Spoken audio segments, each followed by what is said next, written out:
In a stunning announcement, President Trump posted on social media this morning that Venezuelan leader Nicolás Maduro has been captured and flown out of the country with his wife. De la lealtad más absoluta. It could mark a remarkable end to a repressive socialist regime that started in Venezuela back with Hugo Chávez in 1999. Maduro has been a wanted man in the U.S. over alleged narco-terrorism and drug charges, with a $50 million reward for information leading to his capture. Special report. I'm Carissa Lawson in New York.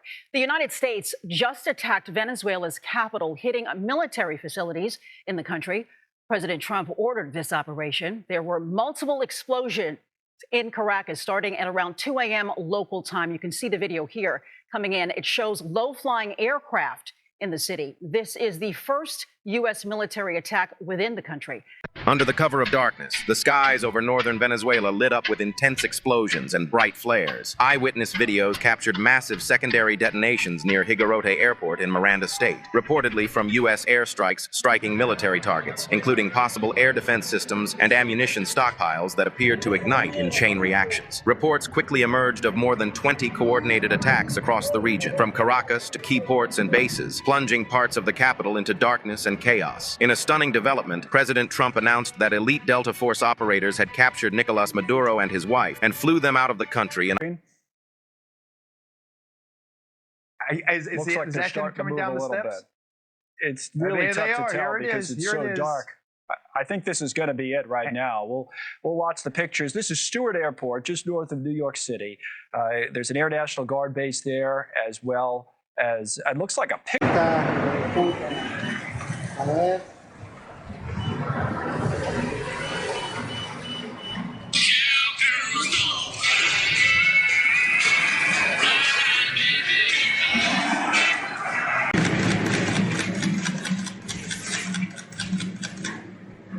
Good night. Good night. Happy New Year. The room is quiet when power decides it's been challenged. Not the silence of peace, the silence that follows a door closing somewhere far above your life. The silence that precedes consequences. In the early hours before dawn, radar screens glow. Aircraft sit fueled on runways. Names are spoken in briefings without emotion. Files are open that have been building for years. And at the center of those files is one man, Nicolás Maduro, a former bus driver who rose into the most powerful office in Venezuela, a political heir to a revolutionary myth, a president recognized by some nations, rejected by others, sanctioned, indicted, accused, protected, and targeted all at once. And at one point, according to official U.S. declarations, a man the United States wanted in custody, dead or alive, not said, but removed from the equation.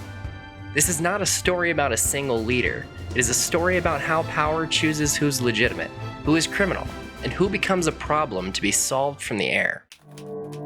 History didn't disappear. It was rewritten. This is the broken truth.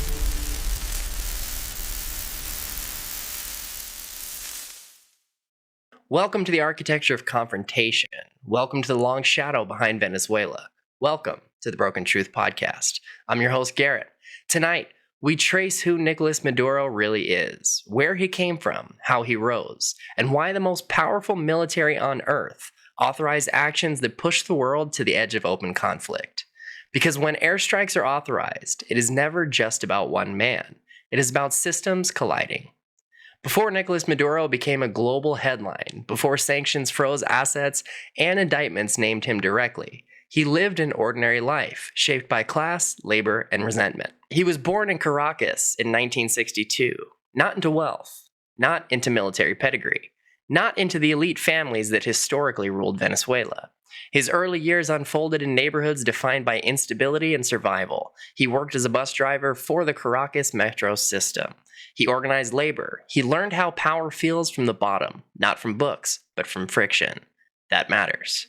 Because leaders shaped by grievance do not govern like leaders shaped by privilege. They govern like men who believe history owes them something. During the late 1980s and 1990s, Venezuela simmered.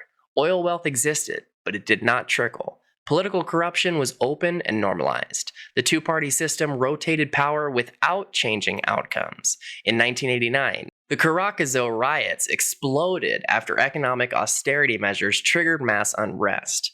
Hundreds were killed. The social contract cracked. And into that crack stepped a military officer named Hugo Chávez. Chávez did not win power with a gun. He failed with one first. His 1992 coup attempt collapsed, but his televised surrender transformed him into a symbol. He spoke directly to the poor. He named enemies clearly. He promised dignity, sovereignty, and revenge against the old order. Maduro watched carefully. He joined Chávez's movement, not as a soldier, but as a political operator. Where Chávez was fiery and theatrical, Maduro was patient, ideological, and organizational. He traveled, he built alliances, he absorbed the language of anti-imperialism, socialism, and historical destiny. When Chávez won the presidency in 1998, Maduro entered the inner machinery of the Bolivarian Revolution. Foreign minister, National Assembly leader, international envoy, and most importantly, loyalist. In the revolutionary systems, loyalty matters more than competence because loyalty survives purges.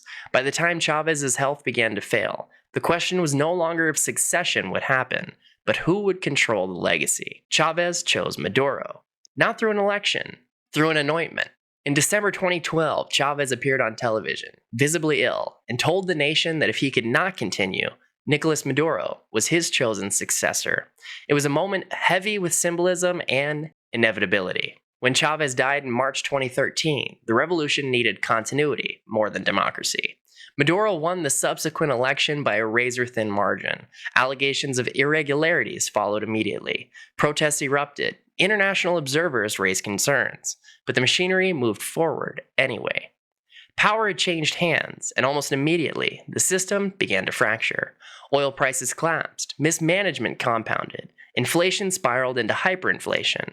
Food shortages became structural. Millions fled the country. For Maduro, the crisis was not proof of failure. It was proof of siege. Because authoritarian systems require enemies to justify endurance. Venezuela had many. The United States, Western banks, sanctions, corporate sabotage, and internal traitors. Maduro did not present himself as a technocratic solving problems. He presented himself as a defender, holding the line against collapse engineered from abroad. This framing matters because it defines why what happened next became inevitable. If this investigation unsettles you, follow the Broken Truth podcast on the platform you're listening on. Leave us a 5-star review, share this episode, and comment your thoughts below. This story does not exist in isolation. It continues through those willing to look. By 2017, Venezuela had crossed a threshold. The opposition-controlled National Assembly attempted to curtail Maduro's authority. The Supreme Court, packed with loyalists, stripped the assembly of power. Protests filled the streets. Security forces responded with force. Deaths mounted. Images traveled globally. The international community fractured. Some governments recognized Maduro as a president. Others declared his rule illegitimate. Sanctions escalated, first targeted, then systemic. Oil revenues collapsed further. Financial access disappeared. And then something unprecedented happened. In 2019, the United States recognized opposition leader Juan Guaido as the legitimate president of Venezuela. This was not symbolic, it was operational. Assets were frozen, diplomatic recognition shifted. The message was clear. Nicolás Maduro was no longer viewed merely as an authoritarian leader. He was now framed as an illegitimate occupant of power. But legitimacy is not what triggers airstrikes. Criminality does. In March 2020, the U.S. Department of Justice unsealed indictments against Nicolás Maduro and senior Venezuelan officials, accusing them of narco-terrorism, drug trafficking, and corruption. A bounty was announced, tens of millions of dollars for information leading to his arrest. This was extraordinary. Sitting heads of state are rarely treated this way by major powers. This was escalation into a different category. Not rival, not dictator, but criminal enterprise leader. What remains unclear is where legal pursuit ended and strategic pressure began, because alongside indictments came military movements, naval deployments in the Caribbean, intelligence operations, covert actions, and quiet authorizations that never made press conferences. The United States never formally declared war on Venezuela, but it prepared for the possibility of removing its leader by force. Official language spoke of counter-narcotics operations, of regional security, of protecting shipping lanes. But patterns suggest something more layered. When a government labels a leader criminal, it lowers the threshold for force. It reframes intervention, not as war, but as law enforcement. And law enforcement does not negotiate with suspects. By this stage, Maduro had entrenched himself deeply. The military leadership remained loyal, not out of ideology alone, but survival. Intelligence services were restructured. Foreign alliances with Russia, China, Iran, and Cuba intensified. Venezuela became a node in a wider geopolitical contest. Any move against Maduro risked igniting regional instability, yet planning continued. What exactly was authorized remains classified. What was rehearsed remains unconfirmed, but the intent was signaled clearly. Nicolás Maduro was considered removable. The unanswered question is why that line was drawn so starkly, and why, ultimately, it was not crossed. The question sits at the heart of modern power projection, because sometimes the threat of force accomplishes what force itself cannot, and sometimes it reveals the limits of even the most powerful nation on Earth. We are not finished. This story deepens into covert operations, failed incursions, shadow negotiations, and the quiet realization that regime change is easier to plan than to execute. Stay with this investigation. Follow the Broken Truth podcast on the platform you're listening on. Leave us a 5-star review. Share this episode and comment your thoughts below. The silence after power decides has not ended. It is still listening. The moment the United States labeled Nicolás Maduro a criminal, the rules changed. Quietly, but permanently. Because criminalization is not just legal language. It is strategic permission. It allows intelligence agencies to operate differently. It allows military planners to frame scenarios without the constraints of diplomacy. It allows the idea of capture, removal, or neutralization to exist without ever saying the word assassination. And it forces the target to respond in kind. From this point forward, Maduro no longer governed as a president trying to stabilize a collapsing economy. He governed as a man convinced that his removal was not hypothetical, but scheduled.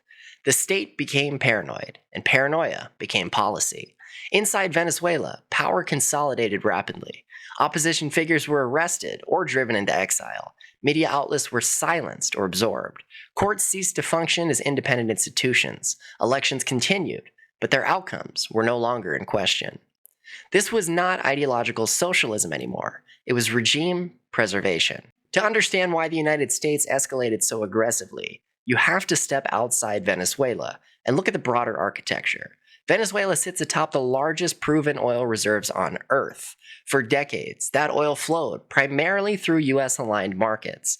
The Bolivarian Revolution disrupted that relationship, redirecting energy partnerships toward geopolitical rivals. At the same time, Venezuela became a corridor. Drug trafficking routes from Colombia and beyond passed through Venezuelan territory toward the Caribbean and West Africa. Corruption within state institutions was not speculative. It was documented by defectors, intercepted communications, and international investigations. But here's the uncomfortable layer. Many states tolerate corruption. Many states tolerate authoritarianism. Few become priority targets. What elevated Venezuela was its alignment. Maduro did not merely oppose U.S. policy. He openly invited adversarial powers into the Western Hemisphere. Russian military advisors arrived. Chinese financial lifelines extended. Iranian fuel shipments docked openly during sanctions. Cuban intelligence embedded itself deep within Venezuelan security services. From Washington's perspective, this was not just a failing state. It was a hostile platform forming in the U.S. strategic backyard. And that is when contingency planning accelerates. In 2020, reports began to surface about covert efforts to destabilize Maduro's grip. Some were amateur, some were catastrophic. All were deniable. The most infamous was Operation Gideon. A small group of dissidents and foreign contractors attempted an amphibious incursion into Venezuela. The plan, according to its own architects, was to capture Maduro and extract him from the country. It failed within hours. The men were intercepted, some were killed. Others were paraded on television, confessing under duress. 2 Americans were captured. The message from Caracas was clear. We are watching everything. Officially, the US government denied involvement.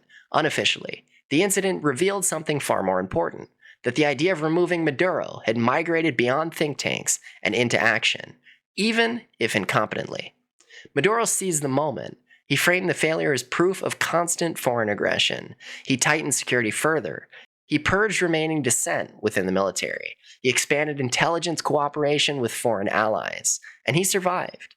This is where many narratives stop, portraying Maduro as an embattled dictator clinging to power, while Washington fumes helplessly from afar. That interpretation is incomplete, because the United States did not fail to act. It chose not to cross a final threshold. Airstrikes were discussed, target lists existed, scenarios were wargamed, but Venezuela was not Iraq. It was not Panama. It was not Libya. An airstrike campaign risks civilian catastrophe, regional instability, and direct confrontation with rival powers embedded on Venezuelan soil. Any miscalculation could escalate beyond control. And so pressure replaced force. Sanctions intensified, oil revenue was choked, assets were frozen indefinitely, diplomatic isolation hardened. The objective shifted from removal to containment, and containment has consequences, especially for civilians. Millions more fled Venezuela. The humanitarian crisis deepened. The regime adapted, finding new black market routes, alternative currencies, and informal economies to survive. Maduro did not win, but he did not fall. What this reveals is not just the resilience of a man, but the limitations of modern power. In the 20th century, regime change was often blunt. In the 21st, it is strangled by complexity. Because when adversaries are networked globally, every strike echoes outward. The United States could take Maduro into custody if it accepted the cost. It could authorize airstrikes if it embraced escalation. It chose neither. And that choice exposes a deeper truth. Power today is no longer about what you can destroy, but what you can afford to destabilize. Near the end of every confrontation lies the question that never gets answered publicly. What happens next? Maduro reigns in power, though weaker. Sanctions remain, though selectively relaxed. Negotiations flicker on and off. Elections occur, contested and controlled. The world grows distracted, and yet the files remain open. Because indictments do not expire quietly. Because intelligence agencies do not forget targets. Because unresolved confrontations do not disappear. They pause. Awareness spreads differently than propaganda. This is not the story of a villain or a hero. It is the story of a system that produced a man, elevated him, tried to remove him, and then learned it could not do so cleanly. Nicolás Maduro is not an anomaly. He is a symptom of a post-Cold War disorder, of ideological exhaustion, of a world where legitimacy fractures along geopolitical lines. One country's criminal is another country's ally. One nation's intervention is another nation's invasion. And somewhere between those definitions, civilians live with the consequences. The final uncomfortable consideration is this: if the United States, with all its power, could not decisively remove Nicolás Maduro without risking catastrophic escalation, what does that say about the future of global authority? And how many other leaders now govern, knowing that survival is possible, even when the world wants you gone? The silence after power decides is not peace. It is calculation, and it is still unfolding. There's a moment in every prolonged standoff when force gives way to something quieter. Not resolution, not peace, but normalization. That is where Venezuela now exists. In the gray space where crisis becomes background noise and unfinished confrontations are absorbed into routine diplomacy. Nicolás Maduro still wakes each morning as president, not because legitimacy was restored, but because the world recalibrated its tolerance. This is how power adapts. Behind closed doors, negotiations resumed. Not about justice, not about democracy, but about oil, migration, and leverage. Sanctions were selectively eased, then tightened again, then partially waived. Prisoners were exchanged, elections were observed, criticized, then cautiously acknowledged. The language softened. Authoritarian replaced illegitimate. Dialogue replaced removal. Stability replaced accountability. None of this erased the indictments. None of it cleared the charges. It simply acknowledged something uncomfortable. Nicolás Maduro was still there, and no clean mechanism existed to remove him without destabilizing an already fractured hemisphere. This is where the public narrative diverges sharply from the internal one. Publicly, the United States maintained that all options remained on the table. Privately, planning shifted toward endurance. Because the truth is this: airstrikes do not end systems, they expose them. An air campaign against Venezuela would not have resembled surgical justice. It would have unraveled supply chains, displaced millions more, and risked direct confrontation with foreign forces embedded within the country. It would have ignited nationalism among even those who despised Maduro. It would have turned a corrupt regime into a symbol of resistance. Strategists understand this, which is why pressure became indirect, slow, grinding, financial, and psychological. And Maduro adapted again.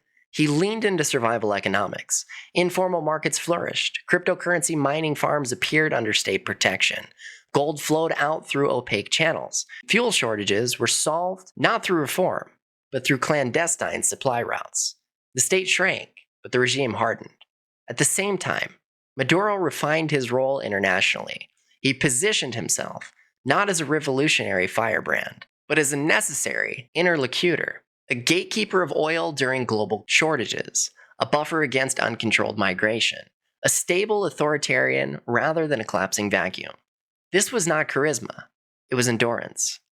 What makes Nicolás Maduro dangerous is not brilliance, but persistence. He outlasted sanctions that were supposed to break him.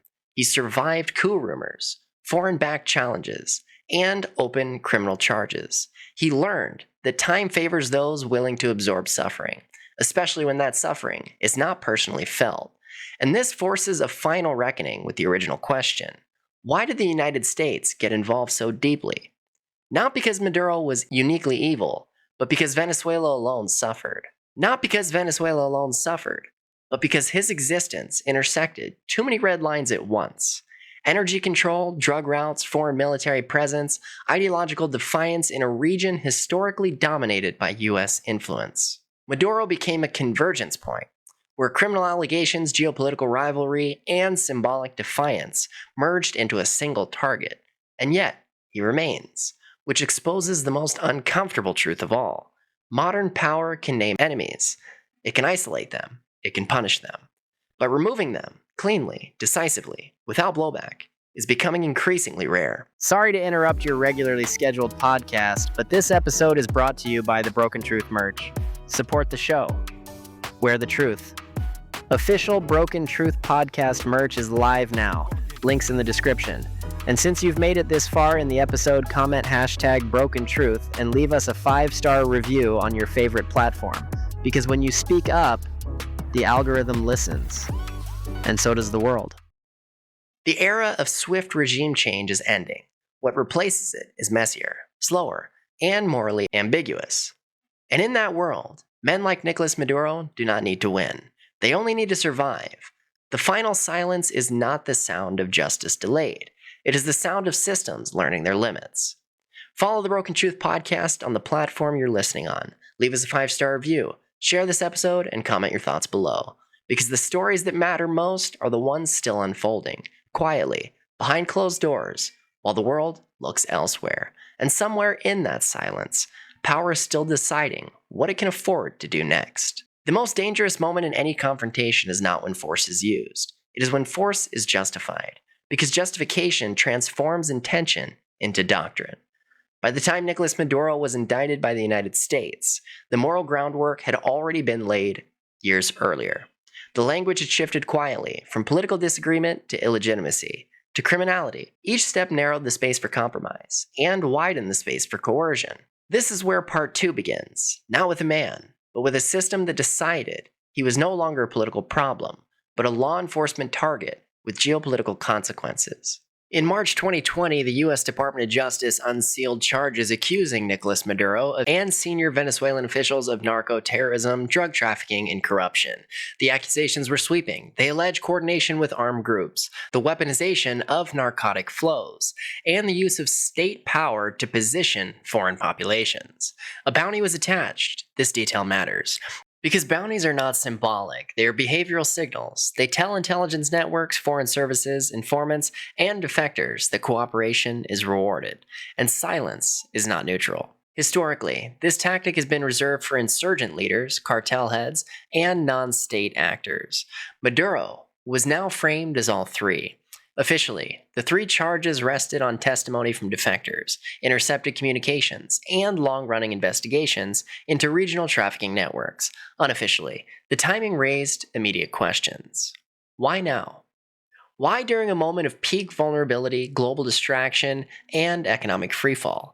One interpretation suggests legal inevitability, that evidence had finally reached prosecutable threshold. Another suggests strategic convergence, that criminal charges were a force multiplier layered atop sanctions, diplomatic isolation, and covert pressure. Both can be true, but neither explains the deeper architecture. Because the narco-terrorism designation did something far more consequential than accuse Maduro of crimes. It collapsed the distinction between sovereign authority and criminal enterprise. And once that distinction collapses, the rules change everywhere. To understand this, you have to understand how modern covert action actually works. Not in films, not in speeches, but in doctrine. The United States does not typically remove leaders because they are corrupt. If that were the standard, intervention would be endless. Removal becomes thinkable only when three conditions converge. First, the leader is framed as a direct threat beyond their borders. Second, internal legitimacy is fractured enough to justify assistance. Third, the international cost of action is assessed as manageable. Venezuela satisfied the first condition through narcotics allegations and regional instability. It satisfied the second through contested elections and humanitarian collapse. It failed the third, because Venezuela was not isolated. In the late 2010s, it had become interlocked with rival power structures. Russian strategic interests were embedded in energy and defense. Chinese financial exposure was significant. Iranian logistical cooperation had become visible. Cuban intelligence influence was pervasive. Any decisive action against Maduro risked entanglement. This is the paradox of modern enforcement. The more connected a regime becomes, the harder it is to remove. And so U.S. strategy leaned into what it does best when force is constrained: systems pressure. Sanctions were no longer simply punitive. They became surgical. Oil exports were targeted, shipping insurance was restricted, secondary sanctions threatened third-party compliance. Financial pathways were monitored, blocked, reopened, and blocked again. The objective was not collapse. It was compliance or fracture. And yet, fracture did not come. What came instead was adaptation.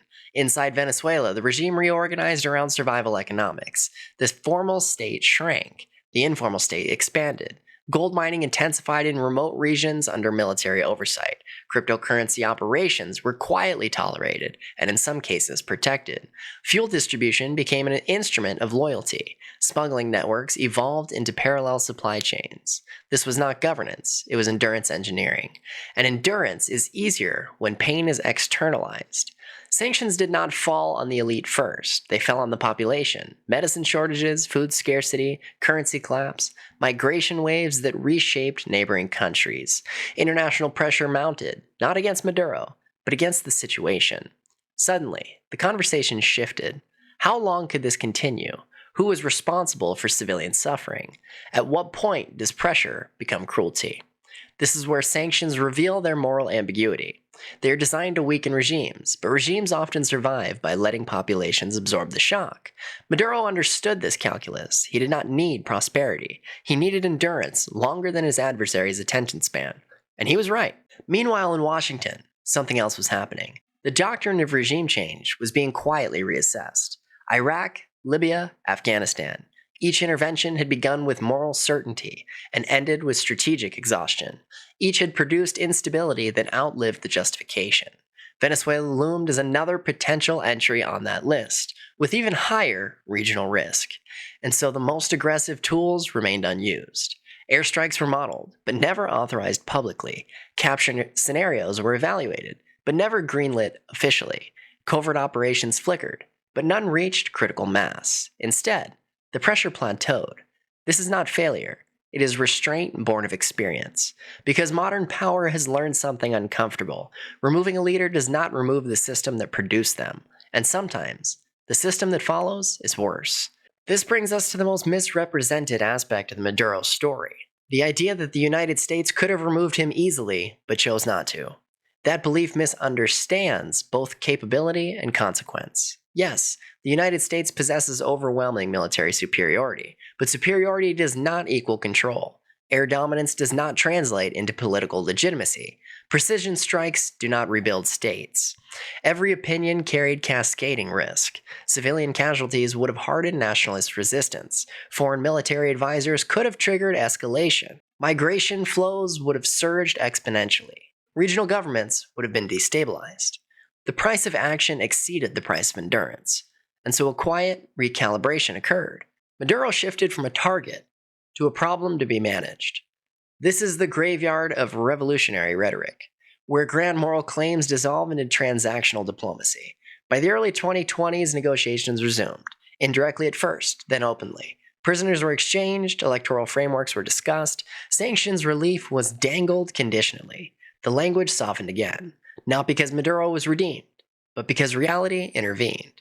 Energy markets shifted, global crisis emerged, attention fragmented, and in the background, the indictments remain. Because unresolved legal pressure is a leash, not a weapon. It restricts movement, it shapes alliances, it defines vulnerability. Maduro governs knowing that legitimacy is conditional, survival is temporary, and removal is always conceptually possible, if circumstances change. That awareness shapes behavior. It makes leaders cautious, paranoid, and transactional. It produces regimes that do not seek reform, only survival. So what does Part 2 actually reveal? It reveals that Nicolás Maduro is not the center of the story. He's the surface. The real subject is a global system, struggling to enforce order without unleashing chaos. A system where criminal law, economic warfare, intelligence operations, and diplomacy blur into one continuous pressure field. A system discovering that its tools no longer guarantee outcomes. The uncomfortable consideration is this: if criminal indictment, economic strangulation, diplomatic isolation, covert pressure, and symbolic delegitimization are not enough to remove a leader, what comes next? And what happens when more leaders learn the same lesson Maduro did, that survival, not legitimacy, is the new currency of power? This story does not end with Venezuela. It continues wherever power confronts its own limits and chooses endurance over resolution. There's a final layer to every power confrontation that never makes headlines. It exists beneath law, beneath diplomacy, beneath military planning. It is the layer where enforcement quietly stops, not because the target is innocent, but because the system reaches the edge of what it can control. This is that layer. When a state labels a foreign leader a criminal, it is making a promise to itself, to allies, to history. A promise that accountability will come. But in reality, criminal designation at the sovereign level is less a verdict than a pressure instrument. It is a way to shape behavior, restrict movement, fracture alliances, and signal that legitimacy has been revoked. What it does not guarantee is resolution. Nicolás Maduro discovered this early. The indictments did not end his rule, they changed its geometry. He stopped traveling freely, he hardened internal security, he delegated visibility, he reduced exposure. He learned to govern from behind layers, of intermediaries, of plausible deniability, of controlled opacity. This is what indicted leaders do when they understand the rules. They do not seek redemption, they seek insulation. And insulation is easier to build when enforcement itself is fragmented. The public often assumes that U.S. power is unified, that intelligence agencies, law enforcement, diplomats, and the military act as a single instrument. They do not. They overlap, they compete, and they contradict. This matters enormously in cases like Venezuela. The Department of Justice pursues cases based on evidentiary thresholds. Intelligence agencies assess risk based on exposure and blowback. The Treasury Department weaponizes finance with little regard for judicial outcomes. Diplomats seek leverage, not verdicts. The military prepares options that it is never certain will be used. Each operates within its own logic. And Nicolás Maduro learned to live inside those gaps. The narco-terrorism case, for example, exists in a legal universe that assumes extradition, cooperation, or capture. None of those conditions exist with a sitting head of state protected by loyal security forces and foreign alliances. The intelligence universe, meanwhile, assesses whether capture is feasible without catastrophic escalation. Often, it is not. The diplomatic universe weighs whether pressure advances long-term interests or freezes them. So the system stalls, not from weakness, but from contradiction. This is the hidden truth of modern enforcement. Power can surround a target without ever touching them. There's another misconception worth dismantling. That Venezuela's survival under Maduro proves sanctions don't work. That framing is incomplete. Sanctions work. but not the way the public imagines. They rarely produce collapse, they rarely produce revolt, they rarely produce moral clarity. What they produce is time. Time for pressure to accumulate, time for negotiations to emerge, time for leverage to be traded quietly. In Venezuela's case, sanctions worked precisely as designed. They degraded state capacity, limited revenue, constrained options, and forced dependency. What they did not do was produce regime change, because regime change requires something sanctions cannot provide at all: an internal rupture strong enough to overcome fear. That rupture never came. The military did not split. The intelligence services did not defect en masse. The ruling coalition adjusted rather than fractured. Maduro did not inspire loyalty, but he maintained control. And control is enough. There's an uncomfortable reason why the military did not abandon him. It is not ideology, it is exposure. Years of survival economics entangle institutions and activities that cannot survive transparency. When the cost of defection is prosecution, loyalty becomes rational. This is how systems lock themselves in. Every year that passes without resolution deepens the mutual dependency between leader and apparatus. Removal becomes existential, not political. And external actors know this, which is why the most aggressive scenarios remain theoretical. Airstrikes could cripple infrastructure, but they cannot manufacture legitimacy. Capture operations could succeed tactically, but fail strategically. Covert actions could destabilize, but not reconstruct. Each option solves one problem while multiplying others, and so restraint masquerades as indecision. There's a moment, rarely acknowledged, when great powers quietly accept that a target will not be removed on their timeline. That moment does not come with an announcement. It comes with procedural shifts. Negotiations reopen, language softens, sanctions become conditional, and attention drifts. The story moves from the front page to the policy memo. This is what happened with Venezuela. Maduro did not win. He was absorbed into a category reserved for unresolved problems that are too dangerous to escalate and too entrenched to ignore. This category is growing. And that is the real story. Because Nicolás Maduro is not unique. He is a prototype, a leader who governs under indictment, a state that survives under siege, a regime that adapts faster than the tools designed to break it. And others are watching. They are learning that legitimacy is negotiable, that isolation can be managed, that survival is possible without approval. This knowledge changes the global landscape. It tells future leaders that endurance matters more than reform, that control matters more than consent, that time is a weapon if you can withstand its cost. This is not a moral argument. It is a structural one. And the final question that remains unsolved, and intentionally so: what happens if circumstances change? Because enforcement is not static. Energy markets shift, political leadership cycles, and global crises reorder priorities. The same system that restrained itself yesterday can reassert itself tomorrow. Indictments do not expire quietly. Files are not closed, they are archived. Pressure does not disappear, it waits. Maduro governs knowing this. He knows that the survival depends not on legitimacy, but on relevance, on being useful enough, stable enough, inconvenient enough to leave in place. This is not power as glory. It is power as calculus. If this investigation has clarified how authority truly operates when ideals collide with reality, follow the Broken Truth podcast on the platform you're listening on. Leave us a 5-star review, share this episode, and comment your thoughts below. Because understanding power does not make it disappear, but it does make you harder to manipulate. The story of Nicolás Maduro is not a verdict. It is a warning that the world is entering an era where accountability is selective, enforcement is conditional, and survival is the primary political skill. Where leaders are not removed, they are managed. Where justice is not denied, it is deferred. And where the silence after power decides is not peace.